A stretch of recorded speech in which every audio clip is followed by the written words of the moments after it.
The first book of Dragons of Autumn Twilight ended with a clear sign that the war had begun. The second book picks up in Solace after the war has reached them.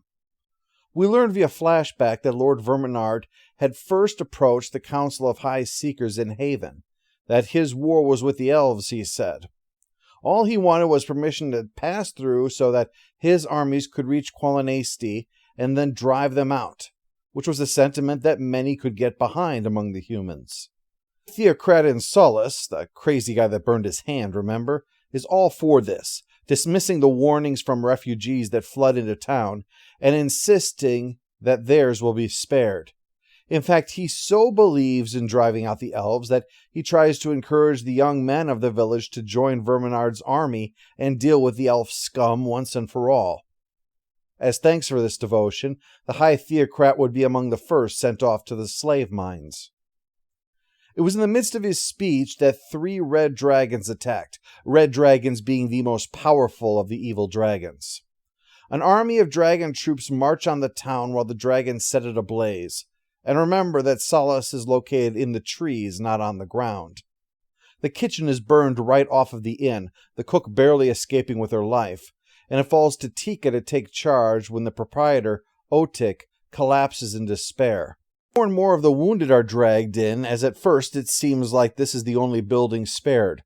But no, Verminard does spare any building that he can make use of, like the blacksmith shop and the general store.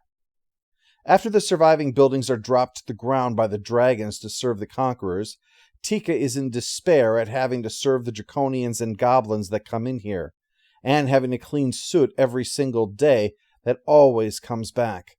One more reminder of their loss, and it's a metaphor for the pointlessness of her life now. The job that has to be done every single day, likely without end. The companions arrive here disguised as best they can. They're on their way to Haven to see the Council of High Seekers, but they hope to resupply here. But with the state of things, Tanis is having second thoughts. Things quickly spiral out of control. One of the Draconians discovers an elf lord in disguise, and eventually, Tika can take no more of this, takes up the iron skillet that she's been using to serve potatoes to our heroes, and attacks the one doing the menacing with it. In the ensuing fight, the companions join in, and Flint identifies Gilthanas as the elf. But at the moment, this is unimportant. The real issue is that this is an occupied town. So naturally, a fight draws in a mob of goblin soldiers, led by their overseer, who quickly takes all of our heroes into custody, even Raceland, who spent the entire time sitting quietly.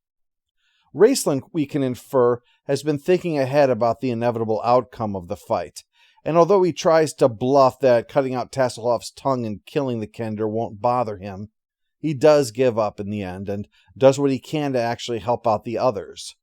For starters, he assures Gold Moon that, even though the Draconians will confiscate the bag with the platinum discs, the discs will still be safe. They are as divine as the staff that shocked Raceland himself, after all. He also sees that Stern would rather die than lose his father's sword, a fine blade that the one in charge covets greatly. But Raceland persuades Stern to trust that he will protect it. And upon Stern adding it to the pile, Raceland places a curse upon the pile. Should anyone attempt to take their things, then that person will be slowly consumed by an evil worm spirit that Raceland has completely made up and sells with a bit of flash powder. After demonstrating actual magic, the goblins and draconians are unwilling to call his bluff. The companions plus Gilthanas and Tika are soon locked in cages, being carted off to the mines as slaves. During the journey, Gilthanas is horrified to see what has been done to Theros Ironfeld, the blacksmith. They have crudely removed his arm and left him bleeding to death. Gold Moon may not have the staff, but she is nevertheless a cleric of Mishikal, and so despite Gilthanas' objection and insults that she would presume that a savage would have divine favor, she offers up a prayer that saves Theros.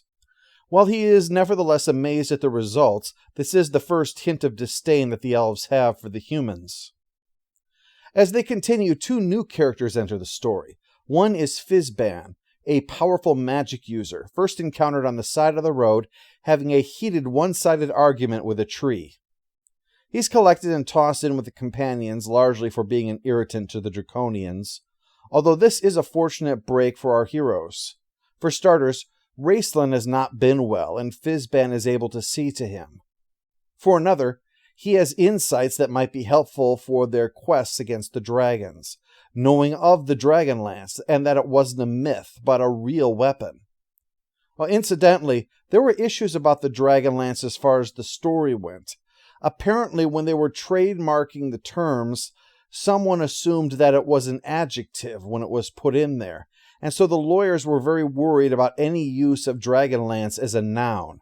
They thought that that might weaken their protection of it, and so they wanted any reference to the weapon to be the Dragonlance lance. Fortunately, good sense prevailed. The other character isn't part of the party so much as an ally for them, another gully dwarf, one working for the Draconians, but naturally gravitating towards the kindly heroes over the abusive villains.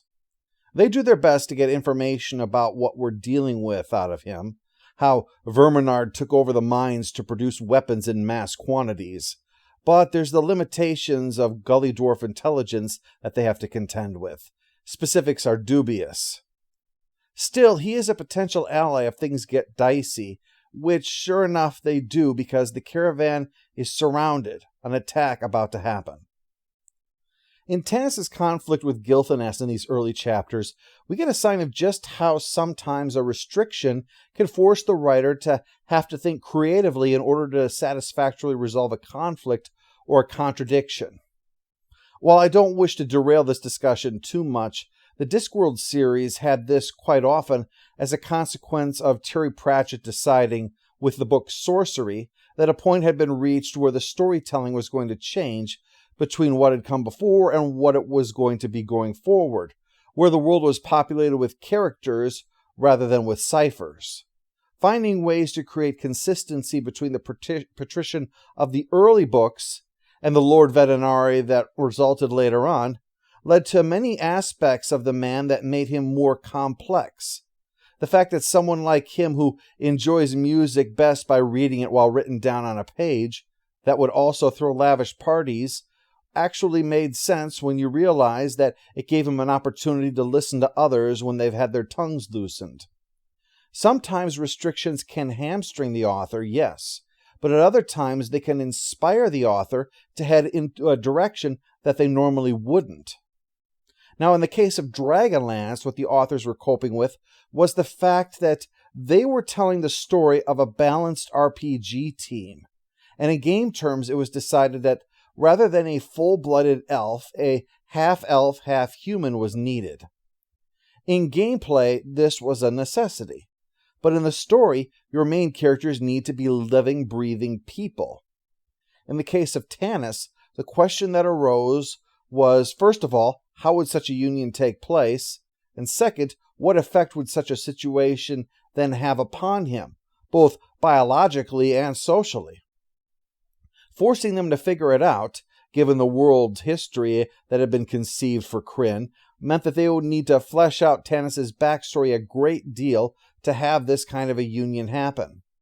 And they determined that he would be akin to Mr. Spock of Star Trek, two dueling natures within him.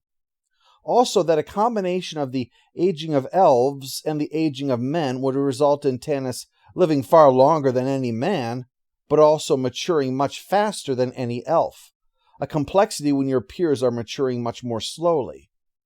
Given that Tanis' mother was raped, and it also adds in strain with the other elves that his existence is a reminder of a terrible violation, and by a race that the elves already viewed negatively. Resolving all of this causes the story to bend around Tanis and press him towards the center of it, and to explain some of the later decisions that might shock from a character who is in a setting that settles into good and evil as specific motivations for behavior.